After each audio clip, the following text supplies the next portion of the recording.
Hello friends, welcome to another video tutorial from Kamal Dhariyal. दोस्तों, आज की इस वीडियो में हम डिस्कस करने जा रहे हैं एक बहुत इम्पोर्टेंट बैक्टीरिया पे जिसका नाम है क्लॉस्ट्रीडियम टेटनाई। दोस्तों, क्लॉस्ट्रीडियम टेटनाई ये ह्यूमन बींग्स में टीटेनस कॉज करता है। तो इसके बारे में आज हम डिस्कस करेंगे इस वीडियो में, और स्पेशली कुछ इम्पोर्टेंट पॉइंट्स को लेकर हम इस पे बात करेंगे। तो सबसे पहले हम बात करेंगे क्लॉस्ट्रीडियम टेटनाई के मॉर्फोलॉजी की, उसके बाद इसकी विरुलेंस फैक्टर्स, देन उसकी पैथोजेनेसिस पर हम डिस्कस करेंगे। उसके बाद ये देखेंगे कि लेबोरेटरी में इसको हम कैसे डायग्नोस करेंगे। उसके बाद इसके ट्रीटमेंट की बात करेंगे, और लास्ट में हम बात करेंगे इसकी प्रोफाइलैक्सिस की, यानी कि इससे हम कैसे बच सकते हैं, इसका प्रिवेंशन कैसे कर सकते हैं, जिस पे हम स्पेशली वैक्सीनेशन की बात करेंगे इसकी। Got it? तो आइए वीडियो को शुरू करते हैं। तो सबसे पहले बात करते हैं मॉर्फोलॉजिकल पॉइंट्स की। तो दोस्तों, क्लॉस्ट्रीडियम टेटनाई ये एनारोबिक बैक्टीरिया होते हैं, यानी कि ये ऑक्सीजन की एब्सेंस में केवल ग्रो करते हैं, ऑक्सीजन की प्रेजेंस में ये ग्रो नहीं करते हैं। दूसरा पॉइंट है कि ये ग्राम पॉजिटिव होते हैं।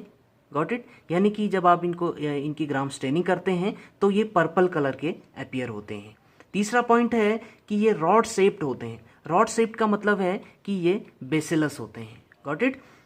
नेक्स्ट पॉइंट है, ये बैक्टीरिया आपके स्पोर फॉर्मिंग होते हैं, यानी कि इन पे स्पोर्स प्रेजेंट रहते हैं। और स्पोर्स कैसे होते हैं दोस्तों? राउंड शेप के होते हैं और टर्मिनली ये प्रेजेंट होते हैं। इनकी लोकेशन कहाँ होती है? बेसिलस बॉडी के टर्मिनल पे। यानी कि ये आपकी बेसिलस बॉडी है, तो ये आपके क्या हैं? ये स्पोर्स हैं जो कि टर्मिनल पर प्रेजेंट है। और स्पोर्स कैसे हैं? बल्जिंग है, बल्जिंग राउंड स्पोर्स प्रेजेंट हैं टर्मिनल पे। Got it? नेक्स्ट पॉइंट है कि ये नॉन कैप्सुलेटेड होते हैं, यानी कि ये एनकैप्सुलेटेड नहीं होते, यानी कि इनकी आउटर वॉल पे कैप्सूल की प्रेजेंस देखने को नहीं मिलती है। Got it? और अगर इनके डिस्ट्रीब्यूशन की बात करें तो ये यूबिक्विटस इन नेचर होते हैं, यानी कि कहीं भी प्रेजेंट हो सकते हैं। वाइडली डिस्ट्रीब्यूटेड होते हैं सॉइल में, सॉइल में ज़्यादातर आपको देखने को मिलेंगे। इसके अलावा कोई जंग लगी लोहे पर भी ये प्रेजेंट रहते हैं आपके, इसलिए बोलते हैं कि अगर जंग लगे लोहे से अगर आपको कट लग जाए तो टिटेनस होने के चांस होते हैं, तो आपको टिटेनस के से वैक्सीनेटेड किया जाता है, टिटेनस टॉक्सॉइड से। Got it? तो उसके अलावा हॉस्पिटल एनवायरनमेंट में भी ये आपका प्रेजेंट रहता है। इसके अलावा कुछ एनिमल्स के गैस्ट्रो इंटेस्टिनल ट्रैक्ट में भी ये प्रेजेंट रहता है। तो ये तो हुई बात मॉर्फोलॉजी की। अब बात करते हैं विरुलेंस फैक्टर्स की, यानी कि ऐसे फैक्टर्स जो पैथोजेनिसिटी में हेल्प करते हैं, इस बैक्टीरिया को डिजीज़ कॉज करने में हेल्प करते हैं। तो मेनली जो आपका क्लॉस्ट्रीडियम टेटनाई है वो 2 एक्जोटॉक्सिन्स रिलीज करता है। जैसा कि आपको पता है कि ये बैक्टीरिया ग्राम पॉजिटिव है तो ये एक्जोटॉक्सिन प्रोड्यूस करेगा। ठीक है? तो ये 2 टाइप के एक्जोटॉक्सिन्स प्रोड्यूस करता है। एक तो है आपका टिटेनोलाइसिन और दूसरा है टिटेनोस्पाज्मिन। टिटेनोलाइसिन की अगर बात करें तो ये हीट लेबाइल होते हैं और ऑक्सीजन लेबाइल होते हैं। Got it? और अगर इनकी पैथोजेनेसिस की बात करें, पैथोजेनेसिस में इसके रोल की अगर बात करें तो पैथोजेनेसिस में टिटेनोलाइसिन का कोई रोल नहीं होता। ये ठीक जो आपके हीमोलाइसिन्स होते हैं, हीमोलाइसिन्स जो कि स्ट्रेप्टोकोकस पायोजिनस या फिर स्ट्रेप्टोकोकस न्यूमोनियाई के द्वारा जो प्रोड्यूस किए जाते हैं, जो हीमोलाइसिन्स, उन्हीं की तरह ये होता है ये टिटेनोलाइसिन भी। Got it? यानी कि जब आप देखेंगे, जब आप क्लॉस्ट्रीडियम टेटनाई की ब्लड अगर पर ग्रोथ देखेंगे तो वहाँ पर ये हीमोलिसिस शो करेगा ब्लड अगर पे। Got it? तो वहीं इसका रोल होता है। अदरवाइज पैथोजेनेसिस में, यानी कि टिटेनस कॉज करने में इस टॉक्सिन का कोई रोल नहीं होता है। वहीं अगर टिटेनोस्पाज्मिन की बात करें तो टिटेनोस्पाज्मिन ये एक न्यूरोटॉक्सिन है, यानी कि ये टॉक्सिन आपके नर्वस सिस्टम पे कॉम्प्लिकेशंस करता है। Got it? आपके नर्वस सिस्टम पर अटैक करता है, इसलिए इनको क्या बोलते हैं? न्यूरोटॉक्सिन। तो ये आपके ऑक्सीजन स्टेबल होते हैं बट हीट लेबाइल होते हैं। Got it? और ये एक सिंगल पॉलीपेप्टाइड चेन में आपके बने होते हैं, जिनका मॉलिक्यूलर वेट होता है 150 किलो डाल्टन। और अगर इसको क्लीव कर दिया जाए, ठीक है, अगर इसका क्लीवेज किया जाए तो ये 2 चेन में आपका टूट जाता है, एक हैवी चेन, दूसरा light chain. Heavy chain 100 kilo Dalton का आपका होता है और लाइट चेन 50 किलो डाल्टन का आपका होता है। ये दोनों आपके डाइसल्फाइड बॉन्ड के थ्रू कनेक्टेड होते हैं। Got it? इसके अलावा टिटेनोस्पाज्मिन ये जो टॉक्सिन है आपके, ये एंटीजेनिक होता है, got it, and specifically neutralised by its antitoxins. इसके एंटीटॉक्सिन्स से हम इनको न्यूट्रलाइज भी कर सकते हैं। Tetanospasmin can be toxoided by adding formaldehyde. Formaldehyde add करके हम इसको टॉक्सॉइड में कन्वर्ट कर सकते हैं, इस टिटेनोस्पाज्मिन को, गॉट इट। इसीलिए इसको हम वैक्सीन बनाने में भी इसका बड़ा रोल होता है, गॉट इट। तो जब भी आप किसी टॉक्सिन को टॉक्सॉइड में कन्वर्ट कर देते हैं तो उसमें एंटीजेनिक नेचर तो वैसा ही रहता है, ठीक है, वो एंटीजेनिक तो रहेगा ही रहेगा, लेकिन जो उसकी विरुलेंस प्रॉपर्टी होती है वो चली जाती है, वो नहीं रह जाती। विरुलेंस प्रॉपर्टी उसकी नहीं रह जाती, लेकिन एंटीजेनिसिटी जो है वो उसमें बनी रहती है, गॉट इट। अब बात करते हैं इसकी पैथोजेनेसिस की। तो पैथोजेनेसिस में सबसे पहले हम देखेंगे मोड ऑफ ट्रांसमिशन, कि ये बैक्टीरिया ट्रांसमिट कैसे होता है, गॉट इट।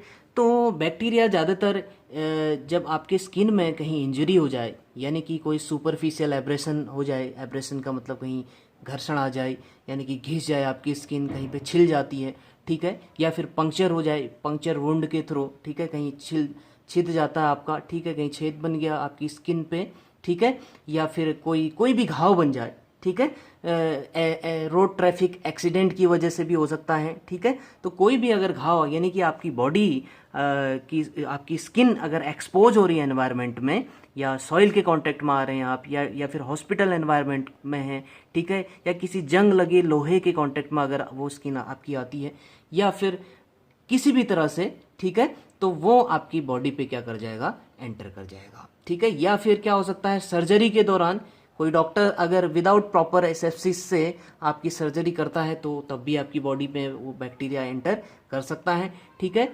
नियोनेट्स में डिलीवरी के दौरान अगर अनहाइजेनिक तरह से अगर डिलीवरी की जाए, ठीक है, अनहाइजेनिक प्रैक्टिसेस के थ्रू अगर डिलीवरी कराई जाए, यानी कि वहाँ पर प्रॉपर एसेप्सिस मेंटेन नहीं किया जा रहा है, ठीक है, तो उस वजह से उसके होने वाले बेबी में, मदर जो भी प्रेग्नेंट लेडी है उसके होने वाले बेबी में, न्यूनेट्स में उस दौरान ये इन्फेक्शन आपका ट्रांसमिट हो सकता है। और दोस्तों, जैसा कि आपको पता है कि क्लॉस्ट्रीडियम टेटनाई ये टेटनस कॉज करता है ह्यूमन बींग्स में। टेटनस क्या है, ये एक एक्यूट डिजीज़ है जिसमें क्या होता है, स्केलेटल मसल्स का स्पाज्म हो जाता है, यानी कि स्केलेटल मसल्स का सस्टेन्ड कॉन्ट्रैक्शन हो जाता है। यानी कि अगर आपकी मसल कॉन्ट्रैक्शन हुआ है तो मसल का रिलैक्सेशन नहीं हो पाता, ठीक है, मसल आपकी सस्टेन्ड कॉन्ट्रैक्टेड रह जाती है, ठीक है, परसिस्टेंट कॉन्ट्रैक्टेड रह जाती है, ठीक है, और उसके साथ साथ ऑटोनोमिक नर्वस सिस्टम का भी डिस्टर्बेंस हो जाता है इसमें, टिटेनस में, गॉट इट। और एक बात और बहुत इंपॉर्टेंट है जो आपको पता होनी चाहिए कि ये जो टिटेनस है ये टॉक्सिन मीडिएटेड डिजीज है, टॉक्सिन मीडिएटेड, यानी कि जो पैथोजेनेसिस आपकी हो रही है वो बैक्टीरियल बॉडी की वजह से नहीं हो रही है, किसकी वजह से हो रही है, जो बैक्टीरिया के द्वारा टॉक्सिन प्रोड्यूस किया जा रहा है। टॉक्सिन कौन सा, टिटेनोस्पाज्मिन, किसकी वजह से, टिटेनोस्पाज्मिन की वजह से ये टिटेनस आपका होता है, गॉट इट। तो ये कैसे होता है, टिटेनोस्पाज्मिन टिटेनस कैसे कॉज करता है, इसके पूरे मैकेनिज्म को हम यहाँ पे डिस्कस कर रहे हैं। तो बात करते हैं कि किस तरह से जो टिटेनोस्पाज्मिन है वो मसल कॉन्ट्रैक्शन करता है, सस्टेन्ड मसल कॉन्ट्रैक्शन करता है। तो देखिए, जो टिटेनोस्पाज्मिन है यानी कि टिटेनस न्यूरोटॉक्सिन होते हैं, वो बाइंड करते हैं किससे, presynaptic membrane of NMJ, neuro muscular junction पे जो प्रीसाइनेप्टिक मेम्ब्रेन होती है, यानी कि सपोज ये आपका क्या है, एनएमजे है, न्यूरो मस्कुलर जंक्शन है, ये आपकी मसल, और ये आपका नर्व एंडिंग यानी कि एंड प्लेट, ठीक है। तो ये क्या है, this is the end plate और you can say presynaptic membrane. तो जो आपका टिटेनोस्पाज्मिन है वो यहीं पे बाइंड करता है, ठीक है, यहीं पे बाइंड करता है। यहां से बाइंड करने के बाद फिर ये ऊपर की तरफ को उल्टा मूव करता है, बैक, ठीक है, बैक मूव करता है आपका, यानी कि इंटरनलाइज होता है toxin, internalise and transport by through axon, किस वे में, रेट्रोग्रेड वे में, यानी कि उल्टा रेट्रोग्रेड। एक होता है एंटीग्रेड, दूसरा होता है रेट्रोग्रेड। एंटीग्रेड में क्या होता है कि कोई भी चीज, कोई भी न्यूट्रिएंट न्यूरॉन बॉडी से प्री साइनेप्टिक मेम्ब्रेन तक आता है, ठीक है। और उसका उल्टा होता है रेट्रोग्रेड। रेट्रोग्रेड में क्या होता है कि कोई भी चीज क्या होता है एंड प्लेट से, यानी कि प्री साइनेप्टिक मेम्ब्रेन से न्यूरॉन बॉडी की तरफ मूव करती है। तो इस वे को, इस मूवमेंट को हम क्या बोलते हैं, रेट्रोग्रेड वे। तो जो आपके टॉक्सिन है वो इस वे में आपका मूव करता है। फिर ये मूव करके कहाँ पहुंचेगा, सेंट्रल नर्वस सिस्टम, यानी कि कहाँ तक पहुंचेगा, जो इनहिबिटरी आपके न्यूरॉन्स होते हैं वहां तक पहुंचेगा। Got it. और वहां पे क्या होता है, सेलेक्टिवली ये बाइंड करता है, इनहिबिटरी न्यूरॉन्स के साथ बाइंड करता है। अब देखिए इनहिबिटरी जो न्यूरॉन्स होते हैं उनमें क्या होता है, उनमें कुछ स्पेसिफिक प्रोटीन्स उनमें प्रेजेंट होते हैं जिनको हम बोलते हैं वेसाइकल एसोसिएटेड मेम्ब्रेन प्रोटीन्स उनको बोलते हैं, उनको, या फिर आप उनको बोल सकते हैं साइनेप्टोब्रेविन भी उनको बोला जाता है। वो स्पेशली वो जो वेसाइकल एसोसिएटेड मेम्ब्रेन प्रोटीन्स होते हैं उनको हम बोलते हैं साइनेप्टोब्रेविन, ठीक है। तो वो न्यूरोटॉक्सिन जो है वो साइनेप्टोब्रेविन का क्लीवेज कर देता है, उसका ब्रेकडाउन कर देता है। अब ये साइनेप्टोब्रेविन जो आपके होते हैं, यानी कि वेसाइकल एसोसिएटेड मेम्ब्रेन प्रोटीन जो होते हैं, उनका काम क्या होता है, उनका काम बेसिकली होता है कि ये जो वेसाइकल का मेम्ब्रेन फ्यूजन होता है, यानी कि वेसाइकल जिनमें क्या है, न्यूरोट्रांसमीटर्स हैं।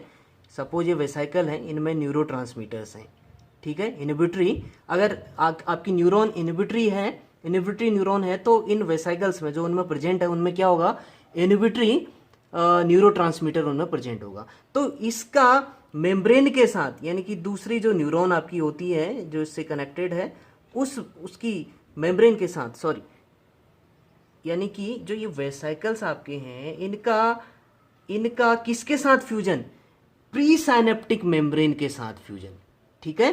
तो इनका प्री साइनेप्टिक मेम्ब्रेन के साथ फ्यूजन जब होता है तो ऐसा होने से, प्री साइनेप्टिक मेम्ब्रेन के साथ फ्यूजन होने से जो इनमें न्यूरोट्रांसमीटर्स होते हैं वो रिलीज हो जाते हैं, ठीक है।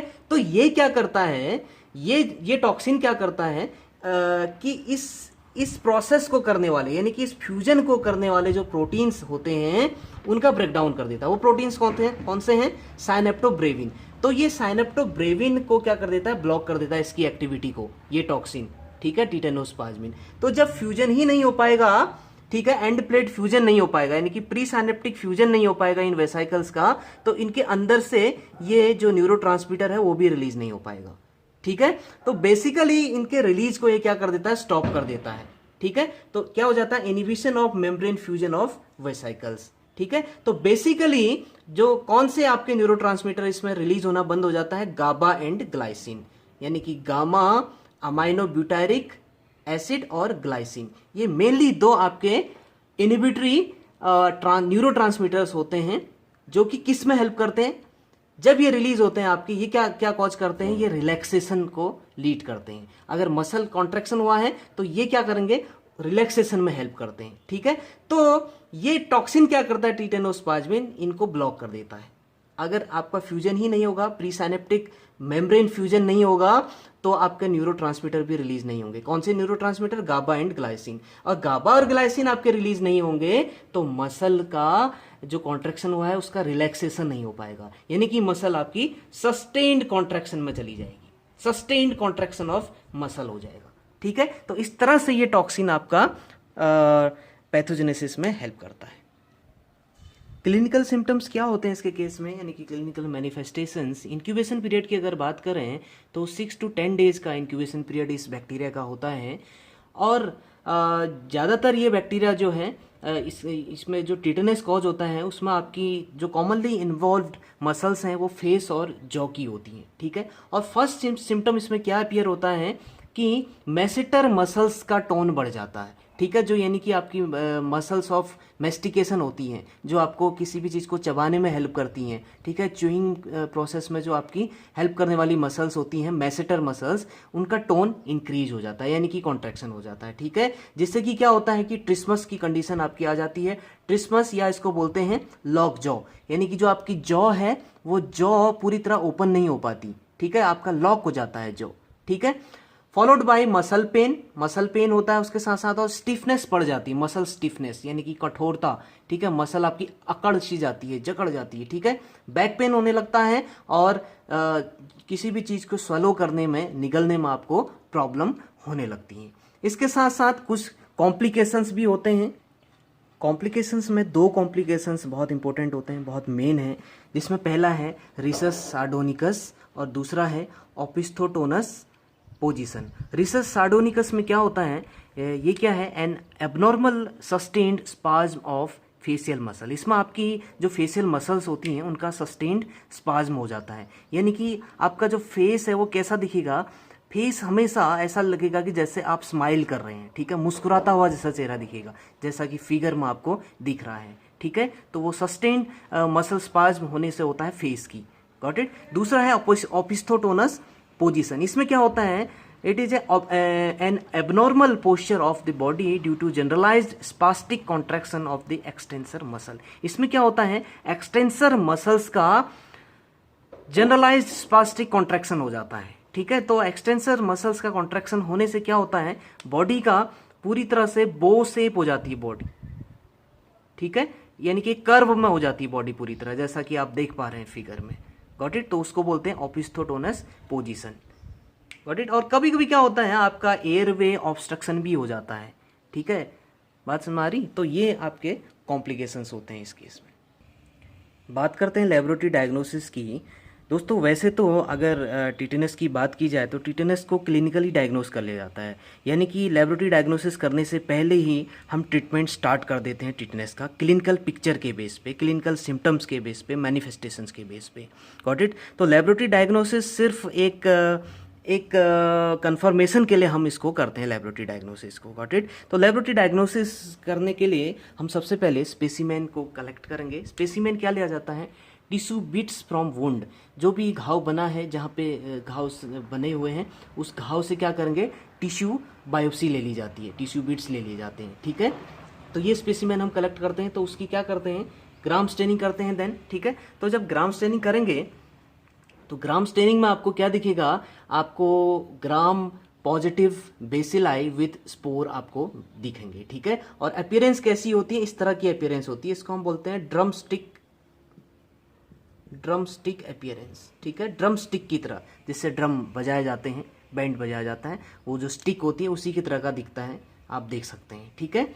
तो ग्राम स्टेनिंग में हम इस तरह से इसको देख सकते हैं। उसके बाद आप कल्चर कर सकते हैं, कल्चर करके भी आप डायग्नोस कर सकते हैं, ये रिलायबल मेथड है, ठीक है। कल्चर कहाँ करेंगे, जैसा कि आपको पता है कि बैक्टीरिया एनारोबिक है, तो उसको एनारोबिकली हम क्या करेंगे, कल्चर करेंगे। तो एनारोबिक बैक्टीरिया को कल्चर करने के लिए कुछ आपके एनारोबिक कल्चर मीडियम्स होते हैं, जैसे RCM, रॉबर्टसन्स कुक्ड मीट ब्रॉथ होता है, ठीक है। तो इस पे जब आप इसको कल्चर करेंगे तो आप क्या देखेंगे, क्योंकि क्या होता है, RCM आपका प्रोटियोलिटिक इन नेचर होता है, तो मीट जो पीसेज हैं उनका क्या हो जाता है, यानी कि जो आपका क्लॉस्ट्रीडियम टिटेनाई है वो प्रोटियोलिटिक इन नेचर होता है, ठीक है। तो जब आप RCM में उसको कल्चर कर रहे हैं तो उसमें जो मीट पीसेस प्रेजेंट हैं उन मीट पीसेस का प्रोटियोलिसिस हो जाता है, क्योंकि क्लॉस्ट्रीडियम टिटेनाई की प्रॉपर्टी होती है कि वो प्रोटियोलिटिक इन नेचर होता है, ठीक है। तो वो क्या करेगा, इन मीट पीसेस के कलर को क्या कर देता है, चेंज कर देता है, ब्लैक कलर के मीट पीसेस आपके बन जाते हैं, और साथ साथ में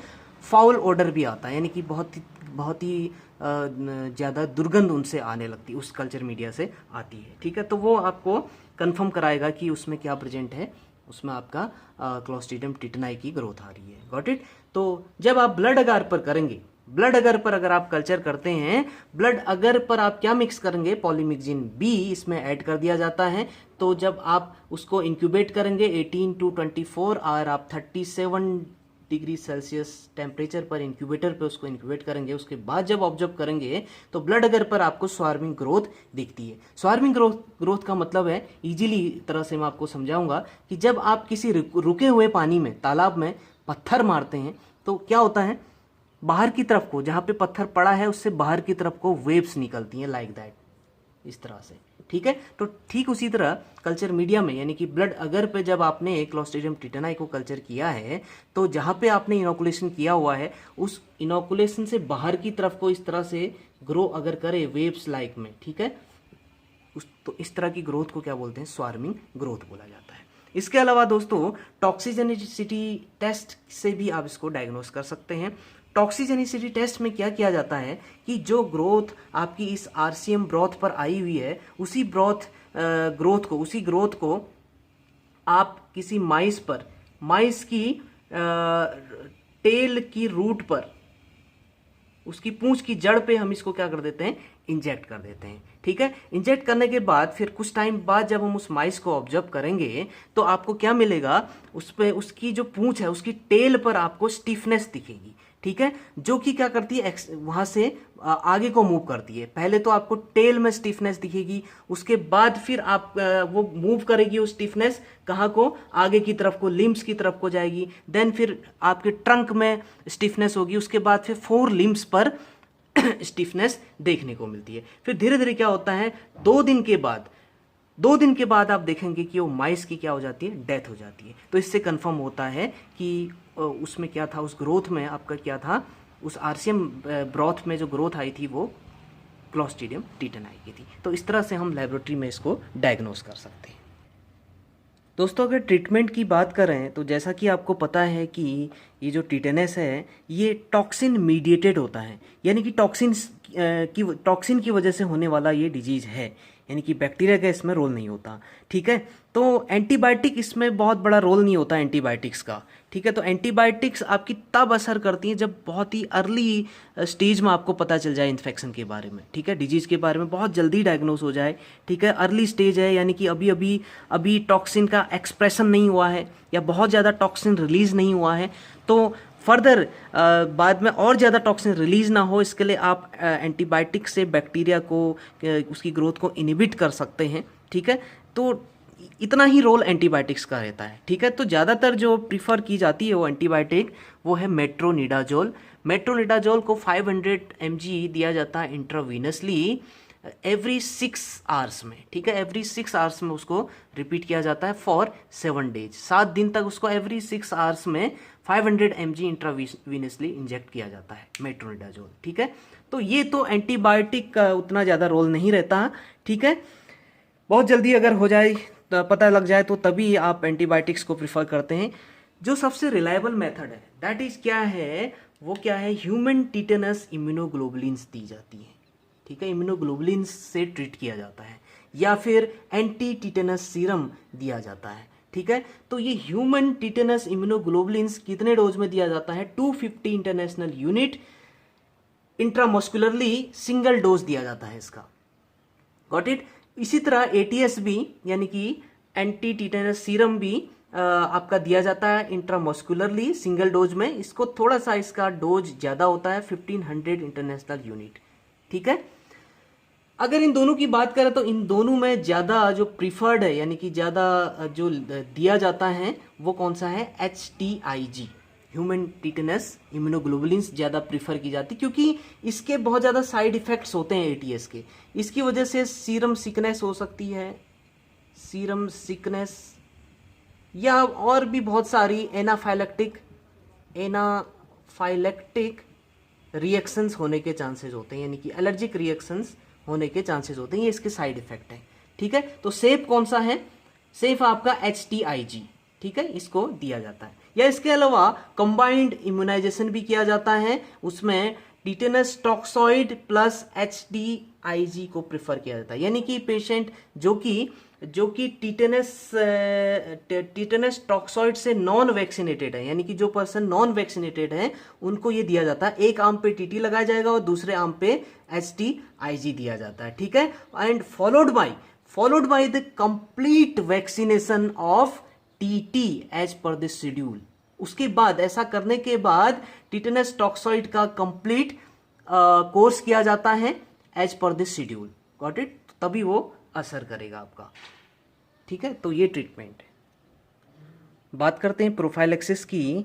तो अगर चिल्ड्रन की प्रोफाइलेक्सिस की बात करें यानी कि इम्यूनाइजेशन ऑफ चिल्ड्रन की, तो कॉम्बिनेशन में वैक्सीन दी जाती है, कंबाइंड वैक्सीन। ठीक है, DPT, diphtheria toxoid, pertussis and tetanus toxoid. ठीक है, तो ये दी जाती है 6, 10 एंड 14 वीक्स की एज में।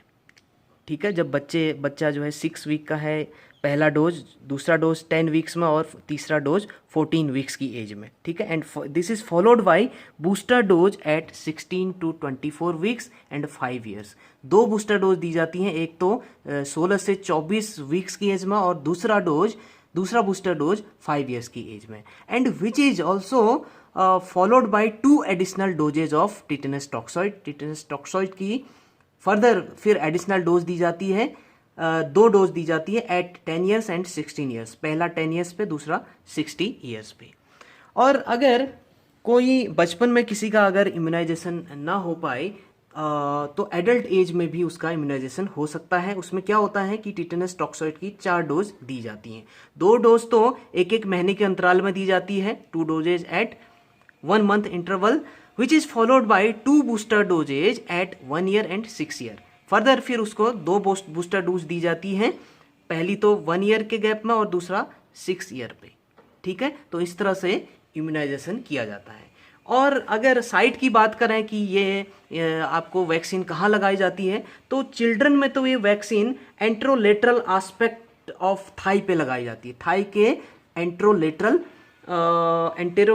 एस्पेक्ट पे, और एडल्ट्स में ये डेल्टॉइड मसल पर लगाई जाती है, ठीक है। और अगर दोस्तों प्रोटेक्टिव टाइटर की बात करें कि कब आप प्रोटेक्टिव टाइटर मानेंगे कि एंटीबॉडीज़ का प्रोटेक्टिव टाइटर क्या है ह्यूमन बीइंग में, यानी कि कब आप उसको मानेंगे कि पेशेंट जो है प्रोटेक्टिव है, ठीक है।